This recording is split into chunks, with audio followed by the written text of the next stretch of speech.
tell you, you're not going back to brunch. We're not going back to brunch. That's not happening. I'm sorry to tell you, you're not going back to brunch. We're not going back to brunch. That's not happening. I'm sorry to tell you, you're not going back to brunch. We're not going back to brunch. That's not happening. I'm sorry to tell you, you're not going back to brunch. It is that the bargain that has been offered to religious conservatives for years now is a bad one. It's time to reject it. The bargain has never been necessarily explicitly articulated, but religious conservatives know what it is. The bargain is that you go along with the party establishment, you support their policies and priorities, or at least keep your mouth shut about it, and in return, the establishment will put some judges on the bench who supposedly will protect your constitutional rights to freedom of worship, to freedom of exercise. That's been what we're told for years now.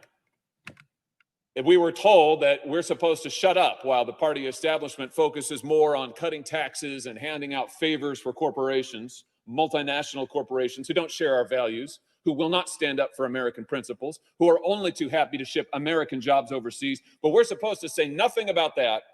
We're supposed to keep our mouths shut because maybe we'll get a judge out of the deal. That was the implicit bargain. We're supposed to keep our mouths shut while the party establishment opens borders, while the party establishment pursues ruinous trade policies.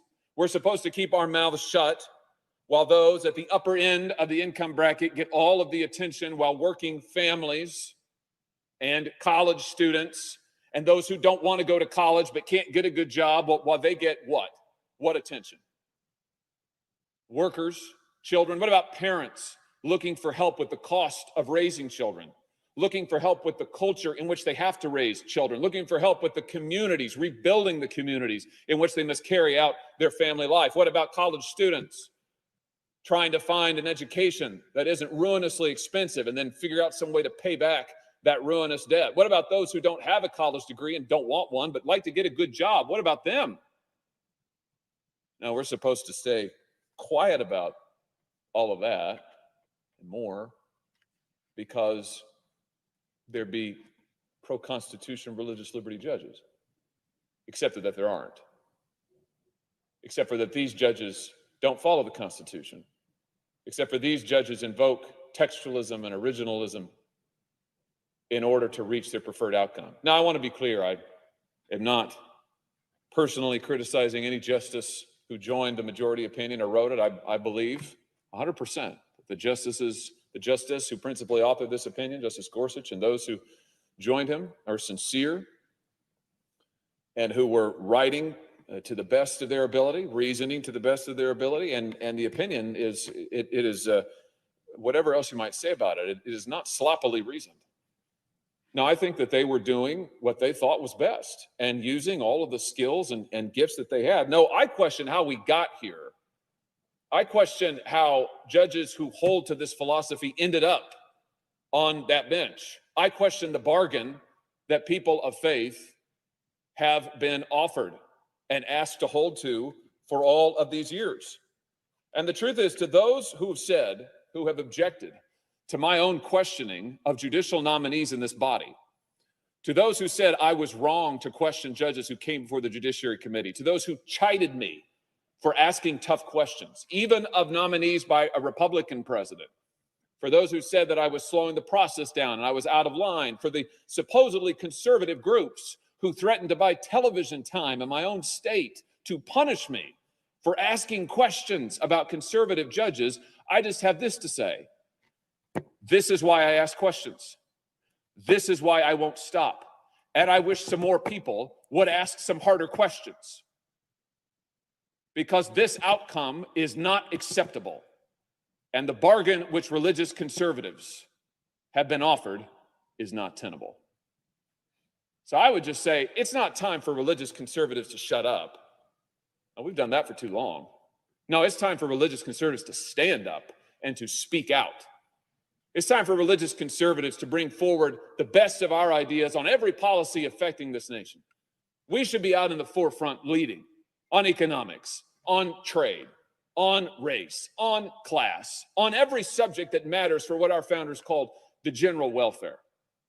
Because we have a lot to offer, not just to protect our own rights, but for the good of all of our fellow citizens. Because as religious believers, we know that serving our fellow citizens of whatever their religious faith, whatever their commitments may be, serving them, aiding them, working for them is one of the signature ways that we show a love of neighbor. It's time for religious conservatives to do that. It's time for religious conservatives to take the lead rather than being pushed to the back. It's time for religious conservatives to stand up and speak out rather than being told to sit down and shut up. And because I am confident that people of faith, of goodwill all across this country are ready to do that, and want to do that, and have something to offer this country and every person in this country, whatever their background or income or race or religion, because of that, I'm confident in the future. I'm also confident that the old ways will not do. So let this be a departure. Let this be a new beginning. Let this be the start of something better.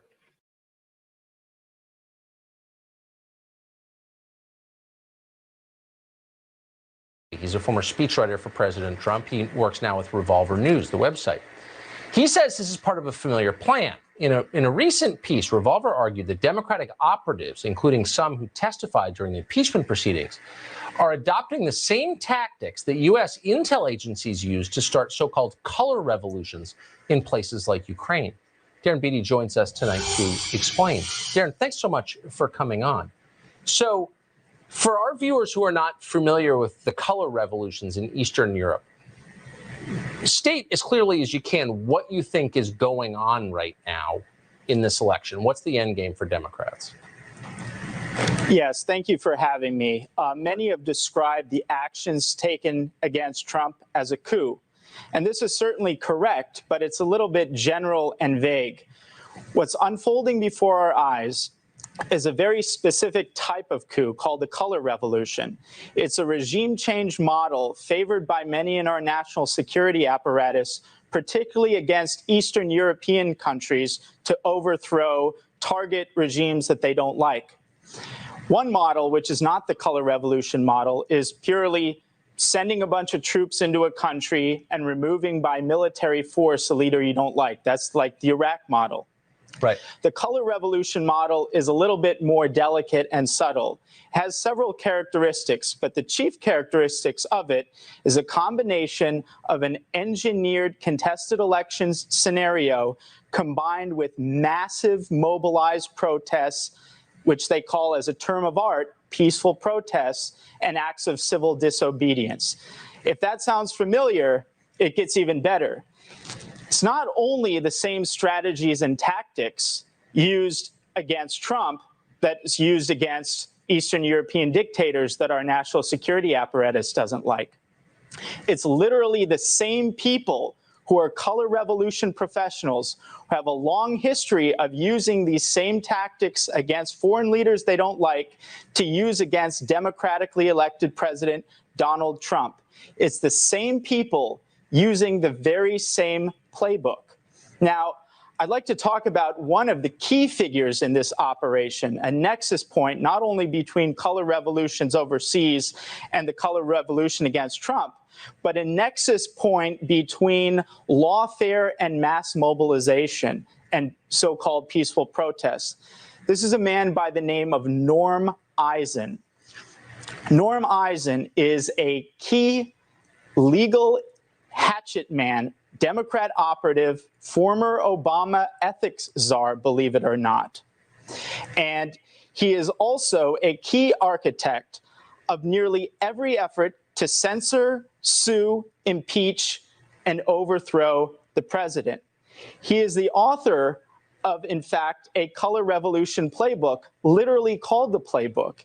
And one of the items he calls for in his playbook to overthrow regimes overseas he doesn't like is engineering election fraud scenarios, using election fraud to engineer mass protests to question the legitimacy of the target leader.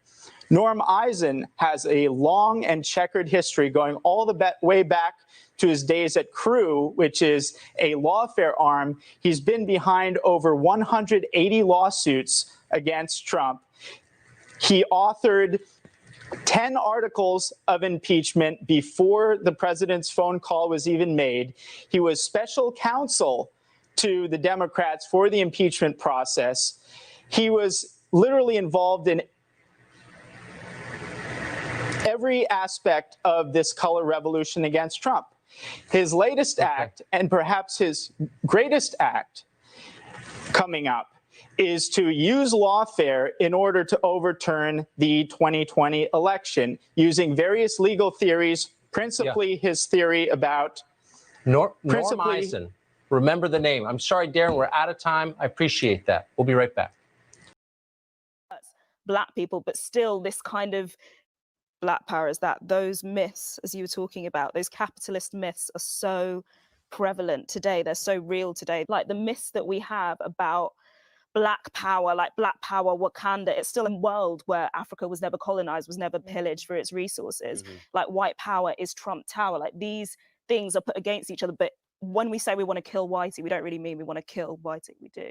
But when we say we want to kill Whitey, it's like it's a capitalist, not today. Finish the show. But when people react to people saying that white privilege, whiteness is a capitalist structure, it benefits itself. It hurts white people, it hurts non-Black people, it hurts Black people, but still this kind of fear of a Black alternative. And it's these sort of rhetorics battled against each other, these extreme capitalist rhetorics of supremacy. Black power is that those myths, as you were talking about, those capitalist myths are so prevalent today. They're so real today. Like the myths that we have about Black power, like Black power, Wakanda, it's still a world where Africa was never colonized, was never pillaged for its resources. Like white power is Trump Tower. Like these things are put against each other. But when we say we want to kill Whitey, we don't really mean we want to kill Whitey, we do. But when we say we want to kill Whitey, it's like it's a capitalist, not today. Finish the show. But when people react to people saying that white privilege, whiteness is a capitalist structure, it benefits itself. It hurts white people, it hurts non-Black people, it hurts Black people, but still this kind of fear of a Black alternative. And it's these sort of rhetorics battled against each other, these extreme capitalist rhetorics of supremacy. Black power is that those myths, as you were talking about, those capitalist myths are so prevalent today. They're so real today. Like the myths that we have about Black power, like Black power, Wakanda, it's still a world where Africa was never colonized, was never pillaged for its resources. Because that recording allows us to track all of us. Are you racist? So then put the phone down, because otherwise, so why do you want to record it? Consent? Does your partner over here respect consent? Does your partner consent? Because that recording allows us all to get doxxed. And you know what doxing is? It means they'll find our addresses, they'll trace our social media, they'll find our families, they'll find where we work, and they'll come and right-wing media will make sure we don't protest anymore. So thank you very much for letting us know that you are indeed racist. I bet your dick is tiny to make up for those big-ass shoulders. Bye. To track all of us. Are you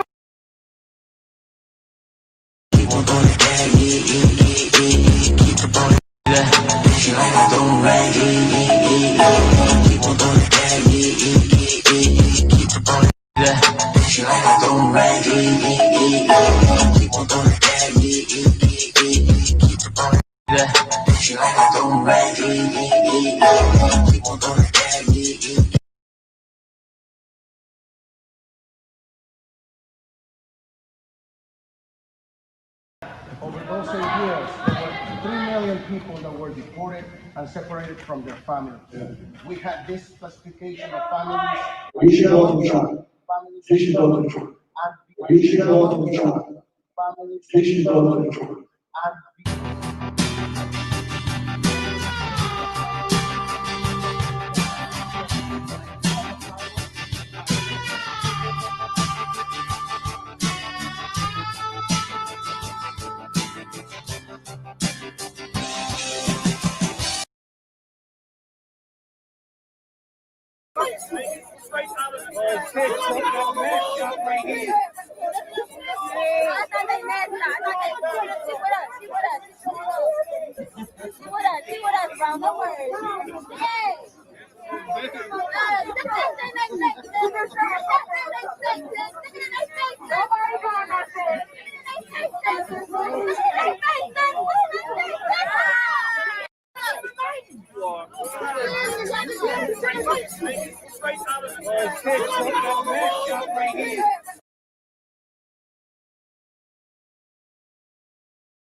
Fucking racist, dirty cunt. Fucking racist, dirty cunt. Yeehaw!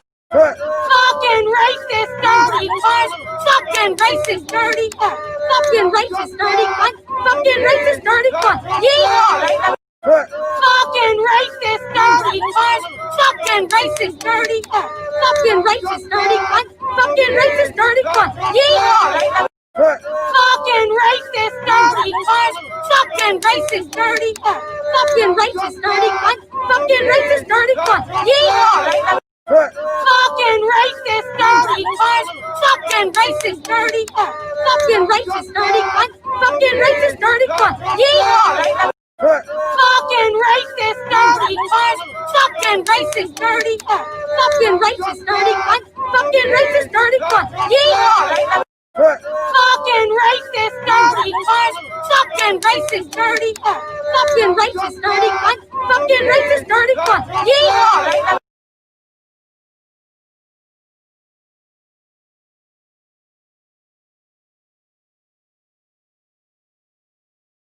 Why? He's not with them. Get why? Why? I said fucking why? He's not with them. Get why? Why? I said fucking why? He's not with them. Get why? Why? I said fucking why? He's not with them.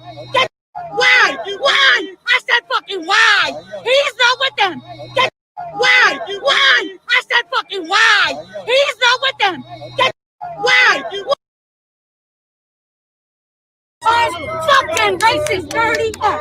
Fucking racist, dirty cunt. Fucking racist, dirty cunt. Yeehaw! Fucking racist, dirty cunt. Fucking racist, dirty cunt. Fucking racist, dirty cunt. Fucking racist, dirty cunt. Yeehaw! Fucking racist, dirty cunt. Fucking racist, dirty cunt. Fucking racist, dirty cunt. Fucking racist, dirty cunt. Yeehaw!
shit, you guys! I'm driving your car, but I just got a notification that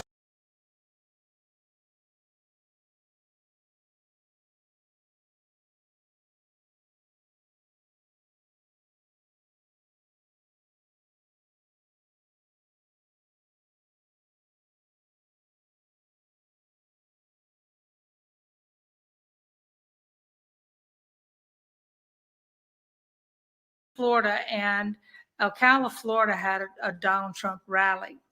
So I went to that rally. I waited 4.5 hours to get in. When I finally got in, it was jam-packed. You could barely move.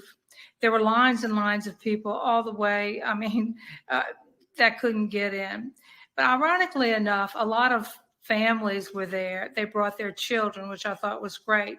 Donald Trump saw this. He called the children and their families up to the front of the stage and started joking around with the kids. At one point, he said, all right, who is not registered in here to vote? And all the little kids, their parents raised their hands and they started giggling and everything. And he said, all right, just throw them out of here. And everybody started laughing and we all had a good laugh. It was a joke. So, but I looked at the person next to me. I didn't even know him. And I said, I'm going to tell you this, that they're going to use that against him. I can promise you they will use that against him. And sure enough, when I got home that afternoon, turned on David Muir, and the very first thing he says is Donald Trump throws out thousands of unregistered voters in his Ocala, Florida rally today. He looked at millions of people and blatantly lied to them. Not only that, they showed a picture of ABC panning the audience with nothing but empty stands, with very few people in the audience. And combined with that, I was shocked. I was flabbergasted.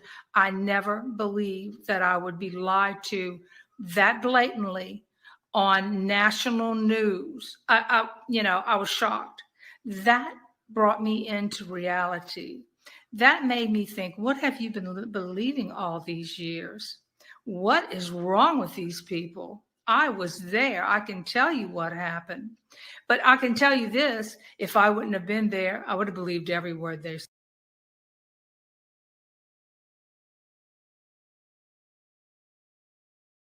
To come up with something, anything, to block my confirmation.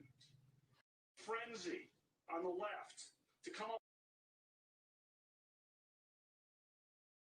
Your car, but I just got a notification that Ruth died. Maybe we can have the conversation about dismantling the two-party system. We are getting fucking wrong. Maybe we can do that later, kiddo. You should have to make it to 2021. Maybe we can talk about it later. Holy fucking shit, you guys! You know why? Because I'm driving your car, but I just got a notification that Ruth died. Maybe we can have the conversation about dismantling the two-party system. We are getting fucking wrong. Maybe we can do that later, kiddo.